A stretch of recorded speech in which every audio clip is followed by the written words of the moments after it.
Hello বন্ধুরা, কেমন আছেন সবাই? আশা করি সবাই ভালো আছেন। আমাদের আজকের গল্প অবনীর ভাঙা সংসার। লেখিকা তানিয়া অনিতা। পর্ব 2। ফজরে আজানে ঘুম ভেঙে গেল অবনীর। মাথাটা ঝিম মেরে গেছে।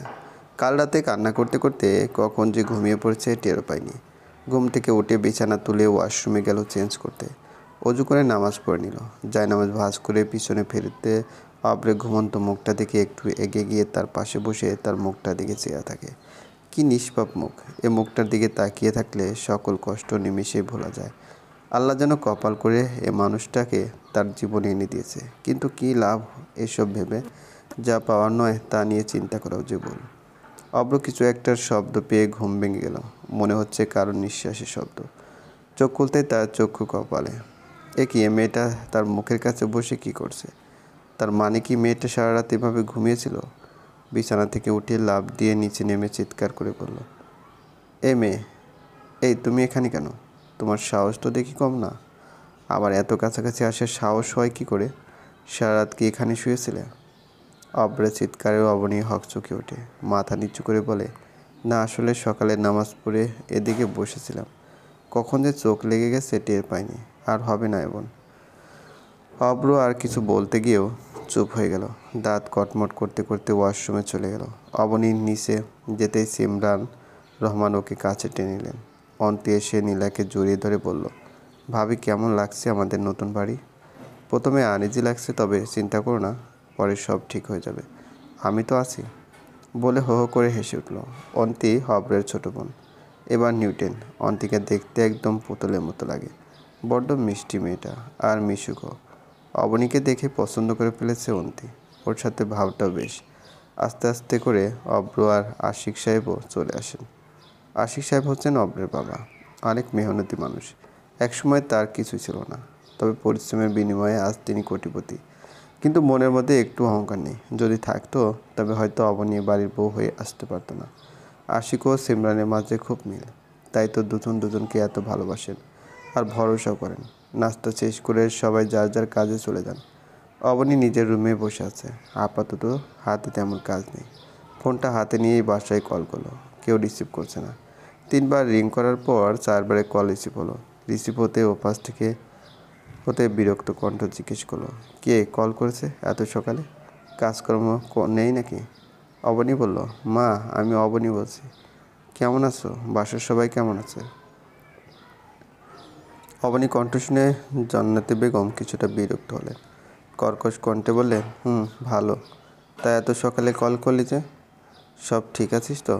তুই কোনো আবার গন্ডগোল করিসনি তো? মায়ের এমন কথা শুনে অবনীর মনটা খারাপ হয়ে গেল। চোখের কোণে জল জমা হলো। কাল আমার বিয়ে হলো। আমি একটা নতুন পরিবেশে এসেছি। আমি কেমন আছি তা জিজ্ঞেস করার প্রয়োজন মনে করলো না। উল্টো জিজ্ঞেস করছে আমি কিছু করেছি কিনা। আচ্ছা, ওনার কি মনে হয় আমি সব সময় গন্ডগোল করি? কিরে, চুপ করে আছিস যে? আচ্ছা বল, কেন ফোন করেছিস? মায়ের কথা শুনে চিন্তা থেকে বের হয়ে বলে, আসলে শিমুদের কথা জানতে ফোন দিয়েছিলাম। ওদের কথা মনে পড়ছে। মা, একটু শিমুকে দিবে? জন্নাতি বেগম মুখকে কিছু ভেঙচিয়ে দিয়ে বলল, তুই কি মনে করেছিস আমাদের কোনো কাজ নেই নাকি? তাছাড়া কালকে তো সবাইকে দেখলি। আজ এত আদিক্ষেতা কিসের? শুধু শুধু সময় নষ্ট। বলে ফোনটা রেখে দিল। অবনীকে কিছু বলার সুযোগ দিল না। ফোনটা রেখে অবনী কান্না করে দিল। আচ্ছা, মা শব্দটা তো অনেক বড়। মা মানে তো মহান। তাহলে মা সবসময় তার সাথে এমন করে কেন? তার মানে কি মায়ের আগে সৎ শব্দটা যুক্ত হলে মায়ের সকল গুণাবলী পরিবর্তন হয়ে যায়? আচ্ছা অবনী তো কখনো জান্নাতি বেগমকে সৎ মা হিসেবে মনে করেনি। তাহলে উনি কেন তাদের সৎ মেয়ে বলে দূরে ঠেলে দেয়? উনি কি পারতো না রিপন আর রিমার মতো ওদের নিজের করে নিতে? আচ্ছা, মা কি সত্যি ভিন্ন ধরনের হয়ে থাকে? আল্লাহ জানে শিমু কী অবস্থায় আছে। ওদের কথা মনে করতে ঢুকরে কেঁদে ওঠে। এই প্রথম ওদের ছাড়াও অবনী এত দূরে আছে। মা মারা যাওয়ার পর থেকে কখনো বোনকে ছেড়ে অত দূরে থাকেনি। খুব খারাপ লাগছে বোনের জন্য। সন্ধ্যার দিকে অব্র বাসায় আসে। সারাদিন তার কোনো দেখা মেলেনি। বাইরে বন্ধুদের সাথে কেটেছিল। আসলে বিয়েটাতে তার কোনো মত ছিল না। অনিচ্ছা সত্ত্বেও মায়ের কথা রাখতে সে বিয়ে করেছে। কোনো দিক দিয়ে যে মা অবনীকে তার জন্য যোগ্য মনে করলো সে নিজে জানে না। না আছে অর্থ, না আছে রূপ। তাহলে কিভাবে সে অব্রের সমতুল্য হয় ভেবে পায় না আমরা।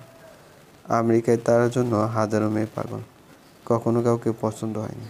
সেখানে বাংলাদেশে এসে তাকে বিয়ে করতে হলো, তাও এমন রূপের মেয়েকে। ভাবতেও ঘিন ঘিন করছে। বিদেশ থেকে ফেরার পর বাবার অফিস যোগ দেয়। কিছুদিনের জন্য ছুটি নিয়েছে বিয়ের সুবাদে। না, সম্ভব না। এভাবে ঘরে বাইরে সময় পার করা তার চেয়ে বরং কাল থেকে অফিস জয়েন করবে। রাত 10টা বাজে, কিন্তু অব্র এখনো নিচে আসেনি। এর মাঝে অবনী দুবার রুমে গিয়েছিল অব্রকে দেখতে। বাইরে থেকে দেখে চলে আসে, রুমে যাওয়ার সাহস পায়নি। যদি ওকে দেখে রেগে যায়। শেষমেশ শাশুড়ির কথায় অবনী রুমে যেতেই শুনতে পায়, ও ডিয়ার, তুমি এমনভাবে বলছো কেন? প্লিজ কান্না করো না। তোমাকে তো বলেছি আমি স্বেচ্ছায় এ বিয়ে করিনি, পরিবারের চাপে করতে হয়েছে। না হলে আমার মেয়েকে কেউ বিয়ে করে? তবে চিন্তা করো না, আমাকে একটু সময় দাও। আমি খুব শীঘ্রই তোমার কথা আমার বাবা মাকে জানাবো। দেখবে তারা তোমায় মেনে নেবে। তাহলে ওই মেয়েটাকে ডিভোর্স দিয়ে তোমাকে বিয়ে করব। Happy dear. বলে ফোনে একটা কিস দিল। অব্রের কথাগুলো শুনে অবনীর আর দাঁড়িয়ে থাকার সাহস হলো না। সে তৎক্ষণাৎ সেখান থেকে চলে গেল। এভাবে দিনগুলো পার হতে থাকে। অব্র সারাদিন অফিসে থাকে, রাতে এসে অনলাইনে। অবনী সারাদিন শাশুড়ি আর অন্ত্রীর সাথে কাটলেও রাতের সময়টুকু চোখের জল ফেলে কাটায়।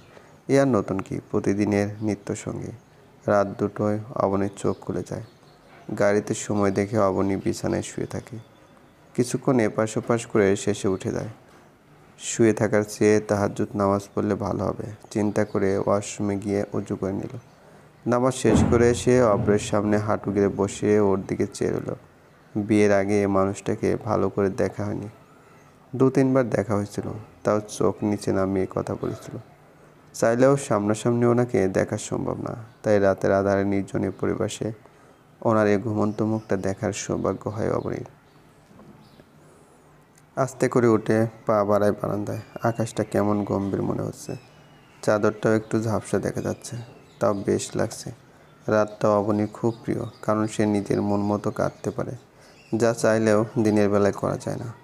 আচ্ছা, সেদিন যদি অবনী মায়ের কাছে বায়না না করতো বেড়াতো যাওয়ার, তাহলে তো মা বেঁচে থাকতো। তাদের আর কষ্ট থাকতো না। বাবা মা শিমু সহ সবাই আজ একসাথে আনন্দে থাকতে পারতো। কেন হলো এমনটা?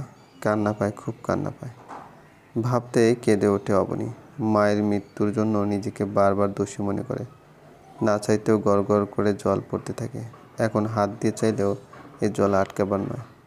পড়ুক এ জলটুকু, যদি তার কষ্ট কিছুটা কম। ঝাপসা চোখে ভাবতে থাকে অতীতের স্মৃতিগুলো চলবে। গল্পটি ভালো লাগলে অবশ্যই লাইক করবেন, কমেন্ট করবেন।